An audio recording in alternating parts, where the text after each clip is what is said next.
It was a very great relief to Emma to find Harriet as desirous as herself to avoid a meeting. Their intercourse was painful enough by letter.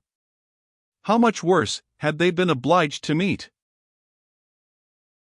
Harriet expressed herself very much as might be supposed, without reproaches, or apparent sense of ill-usage, and yet Emma fancied there was a something of resentment, a something bordering on it in her style, which increased the desirableness of their being separate. It might be only her own consciousness, but it seemed as if an angel only could have been quite without resentment under such a stroke. She had no difficulty in procuring Isabella's invitation, and she was fortunate in having a sufficient reason for asking it, without resorting to invention. There was a tooth amiss. Harriet really wished, and had wished some time, to consult a dentist. Mrs. John Knightley was delighted to be of use. Anything of ill health was a recommendation to her, and though not so fond of a dentist as of a Mr. Wingfield, she was quite eager to have Harriet under her care. When it was thus settled on her sister's side, Emma proposed it to her friend, and found her very persuadable that Harriet was to go. She was invited for at least a fortnight. She was to be conveyed in Mr. Woodhouse's carriage. It was all arranged, it was all completed, and Harriet was safe in Brunswick Square. Now Emma could, indeed, enjoy Mr. Knightley's visits. Now she could talk, and she could listen with true happiness, unchecked by that sense of injustice, of guilt, of something most painful, which had haunted her when remembering how disappointed a heart was near her, how much might at that moment, and at a little distance, be enduring by the feelings which she had led astray herself. The difference of Harriet at Mrs. Goddard's, or in London, made perhaps an unreasonable difference in Emma's sensations, but she could not think of her in London without objects of curiosity and employment, which must be averting the past, and carrying her out of herself. She would not allow any other anxiety to succeed directly to the place in her mind which Harriet had occupied. There was a communication before her, one which she only could be competent to make, the confession of her engagement to her father, but she would have nothing to do with it at present. She had resolved to defer the disclosure till Mrs. Weston were safe and well. No additional agitation should be thrown at this period among those she loved, and the evil should not act on herself by anticipation before the appointed time. A fortnight, at least, of leisure and peace of mind, to crown every warmer, but more agitating, delight, should be hers. She soon resolved, equally as a duty and a pleasure, to employ half an hour of this holiday of spirits in calling on Miss Fairfax. She ought to go, and she was longing to see her, the resemblance of their present situations increasing every other motive of goodwill. It would be a secret satisfaction, but the consciousness of a similarity of prospect would certainly add to the interest with which she should attend to anything Jane might communicate. She went. She had driven once unsuccessfully to the door, but had not been into the house since the morning after Box Hill, when poor Jane had been in such distress as had filled her with compassion. Though all the worst of her sufferings had been unsuspected, the fear of being still unwelcome determined her, though assured of their being at home, to wait in the passage, and send up her name. She heard Patty announcing it, but no such bustle succeeded as poor Miss Bates had before made so happily intelligible. No, she heard nothing but the instant reply of, beg her to walk up, and a moment afterwards she was met on the stairs by Jane herself, coming eagerly forward, as if no other reception of her were felt sufficient. Emma had never seen her look so well, so lovely, so engaging. There was consciousness, animation, and warmth. There was everything which her countenance or manner could ever have wanted. She came forward with an offered hand, and said, in a low, but very feeling tone, "This is most kind, indeed, Miss Woodhouse. It is impossible for me to express. I hope you will believe. Excuse me for being so entirely without words." Emma was gratified, and would soon have shown no want of words, if the sound of Mrs. Elton's voice from the sitting-room had not checked her, and made it expedient to compress all her friendly and all her congratulatory sensations into a very, very earnest shake of the hand. Mrs. Bates and Mrs. Elton were together. Miss Bates was out, which accounted for the previous tranquillity. Emma could have wished Mrs. Elton elsewhere, but she was in a humor to have patience with everybody, and as Mrs. Elton met her with unusual graciousness, she hoped the rencontre would do them no harm. She soon believed herself to penetrate Mrs. Elton's thoughts, and understand why she was, like herself, in happy spirits. It was being in Miss Fairfax's confidence, and fancying herself acquainted with what was still a secret to other people. Emma saw symptoms of it immediately in the expression of her face, and while paying her own compliments to Mrs. Bates, and appearing to attend to the good old lady's replies, she saw her with a sort of anxious parade of mystery fold up a letter which she had apparently been reading aloud to Miss Fairfax, and return it into the purple and gold reticule by her side, saying, with significant nods, "We can finish this some other time, you know. You and I shall not want opportunities. And, in fact, you have heard all the essential already. I only wanted to prove to you that Mrs. S. admits our apology, and is not offended. You see how delightfully she writes. Oh, she is a sweet creature. You would have doted on her, had you gone, but not a word more. Let us be discreet, quite on our good behavior. Hush, you remember those lines, I forget the poem at this moment. For when a lady's in the case, you know all other things give place. Now I say, my dear, in our case, for lady, read, mum. A word to the wise, I am in a fine flow of spirits, and I? But I want to set your heart at ease as to Mrs. S. My representation, you see, has quite appeased her. And again, on Emma's merely turning her head to look at Mrs. Bates's knitting, she added, in a half-whisper. I mention no names, you will observe. Oh. No, cautious as a minister of state. I managed it extremely well. Emma could not doubt. It was a palpable display, repeated on every possible occasion. When they had all talked a little while in harmony of the weather and Mrs. Weston, she found herself abruptly addressed with, Do not you think, Miss Woodhouse, our saucy little friend here is charmingly recovered? Do not you think her cure does Perry the highest credit? Here was a side glance of great meaning at Jane. Upon my word, Perry has restored her in a wonderful short time. Oh, if you had seen her, as I did, when she was at the worst. And when Mrs. Bates was saying something to Emma, whispered farther, we do not say a word of any assistance that Perry might have, not a word of a certain young physician from Windsor. Oh, no, Perry shall have all the credit.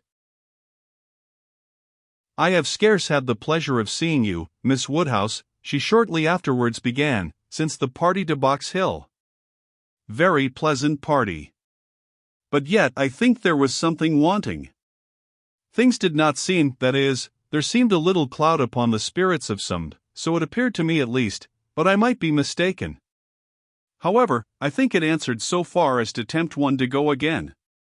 What say you both to our collecting the same party, and exploring to Box Hill again, while the fine weather lasts? It must be the same party, you know, quite the same party, not one exception.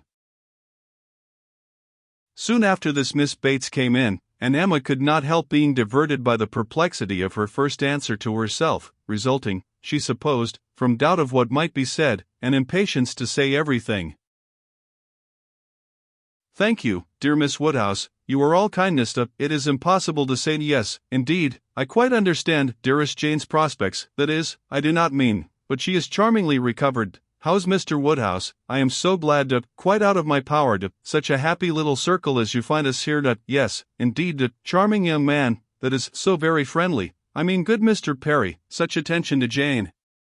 And from her more than commonly thankful delight towards Mrs. Elton for being there, Emma guessed that there had been a little show of resentment towards Jane, from the vicarage quarter, which was now graciously overcome, after a few whispers, indeed, which placed it beyond a guess. Mrs. Elton, speaking louder, said, Yes, here I am, my good friend, and here I have been so long, that anywhere else I should think it necessary to apologize, but, the truth is, that I am waiting for my lord and master. He promised to join me here, and pay his respects to you. What? Are we to have the pleasure of a call from Mr. Elton? That will be a favor indeed. For I know gentlemen do not like morning visits, and Mr. Elton's time is so engaged. Upon my word it is, Miss Bates, he really is engaged from morning to night. there is no end of people's coming to him, on some pretence or other. The magistrates, and overseers, and churchwardens, are always wanting his opinion. They seem not able to do anything without him. Upon my word, Mr. E., I often say, rather you than Ida, I do not know what would become of my crayons and my instrument, if I had half so many applicants.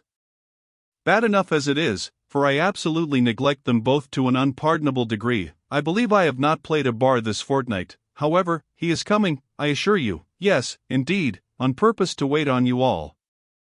And putting up her hand to screen her words from Emma, a congratulatory visit, you know. Oh.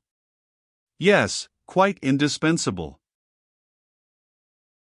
Miss Bates looked about her, so happily. He promised to come to me as soon as he could disengage himself from Knightley, but he and Knightley are shut up together in deep consultation. Mr. E. is Knightley's right hand. Emma would not have smiled for the world, and only said, Is Mr. Elton gone on foot to Donwell? He will have a hot walk. Oh. No, it is a meeting at the Crown, a regular meeting. Weston and Cole will be there too, but one is apt to speak only of those who lead. I fancy Mr. E. and Knightley have everything their own way. Have not you mistaken the day, said Emma. I am almost certain that the meeting at the Crown is not till tomorrow. Mr. Knightley was at Hartfield yesterday, and spoke of it as for Saturday. Oh. No, the meeting is certainly today, was the abrupt answer, which denoted the impossibility of any blunder on Mrs. Elton's side. I do believe, she continued, this is the most troublesome parish that ever was. We never heard of such things at Maple Grove. Your parish there was small, said Jane. Upon my word, my dear, I do not know, for I never heard the subject talked of. But it is proved by the smallness of the school, which I have heard you speak of, as under the patronage of your sister and Mrs. Bragg, the only school, and not more than 25 children. Ah! You clever creature, that's very true. What a thinking brain you have! I say, Jane, what a perfect character you and I should make, if we could be shaken together. My liveliness and your solidity would produce perfection, not that I presume to insinuate, however, that some people may not think you perfection already, but hush, not a word, if you please. It seemed an unnecessary caution. Jane was wanting to give her words, not to Mrs. Elton, but to Miss Woodhouse, as the latter plainly saw. The wish of distinguishing her, as far as civility permitted, was very evident, though it could not often proceed beyond a look. Mr. Elton made his appearance. His lady greeted him with some of her sparkling vivacity. Very pretty, sir, upon my word, to send me on here, to be an encumbrance to my friends, so long before you vouchsafed to come, but you knew what a dutiful creature you had to deal with. You knew I should not stir till my lord and master appeared. Here have I been sitting this hour, giving these young ladies a sample of true conjugal obedience, for who can say, you know, how soon it may be wanted? Mr. Elton was so hot and tired, that all this wit seemed thrown away. His civilities to the other ladies must be paid, but his subsequent object was to lament over himself for the heat he was suffering, and the walk he had had for nothing. When I got to Donwell, said he, Knightley could not be found. Very odd. Very unaccountable. After the note I sent him this morning, and the message he returned, that he should certainly be at home till 1. Donwell, cried his wife, my dear Mr. E., you have not been to Donwell, you mean the Crown, you come from the meeting at the Crown. No, that's tomorrow. And I particularly wanted to see Knightley today on that very account. Such a dreadful broiling morning. I went over the fields too, speaking in a tone of great ill usage, which made it so much the worse. And then not to find him at home. I assure you I am not at all pleased. And no apology left, no message for me. The housekeeper declared she knew nothing of my being expected. Very extraordinary, and nobody knew at all which way he was gone. Perhaps to Hartfield, perhaps to the Abbey Mill, perhaps into his woods. Miss Woodhouse, this is not like our friend Knightley, can you explain it? Emma amused herself by protesting that it was very extraordinary, indeed, and that she had not a syllable to say for him. "I cannot imagine," said Mrs. Elton, feeling the indignity as a wife ought to do, "I cannot imagine how he could do such a thing by you, of all people in the world. The very last person whom one should expect to be forgotten, my dear Mr. E. He must have left a message for you, I am sure he must. Not even Knightley could be so very eccentric, and his servants forgot it." Depend upon it, that was the case, and very likely to happen with the Donwell servants, who are all, I have often observed, extremely awkward and remiss. I am sure I would not have such a creature as his Harry stand at our sideboard for any consideration. And as for Mrs. Hodges, Wright holds her very cheap indeed. She promised Wright a receipt, and never sent it. "I met William Larkins," continued Mr. Elton, "as I got near the house, and he told me I should not find his master at home, but I did not believe him. William seemed rather out of humor. He did not know what was come to his master lately, he said, but he could hardly ever get the speech of him. I have nothing to do with William's wants, but it really is of very great importance that I should see Knightley today, and it becomes a matter, therefore, of very serious inconvenience that I should have had this hot walk to no purpose." Emma felt that she could not do better than go home directly. In all probability she was at this very time waited for there, and Mr. Knightley might be preserved from sinking deeper in aggression towards Mr. Elton, if not towards William Larkins. She was pleased, on taking leave, to find Miss Fairfax determined to attend her out of the room, to go with her even downstairs. It gave her an opportunity which she immediately made use of, to say, "It is as well, perhaps, that I have not had the possibility. Had you not been surrounded by other friends, I might have been tempted to introduce a subject, to ask questions, to speak more openly than might have been strictly correct. I feel that I should certainly have been impertinent." "Oh," cried Jane, with a blush and an hesitation which Emma thought infinitely more becoming to her than all the elegance of all her usual composure, "there would have been no danger. The danger would have been of my wearying you. You could not have gratified me more than by expressing an interest. Indeed, Miss Woodhouse, speaking more collectedly, with the consciousness which I have of misconduct, very great misconduct, it is particularly consoling to me to know that those of my friends, whose good opinion is most worth preserving, are not disgusted to such a degree as to. I have not time for half that I could wish to say. I long to make apologies, excuses, to urge something for myself. I feel it so very due. But, unfortunately, in short, if your compassion does not stand my friend." "Oh! You are too scrupulous, indeed you are," cried Emma warmly, and taking her hand. "You owe me no apologies, and everybody to whom you might be supposed to owe them, is so perfectly satisfied, so delighted even."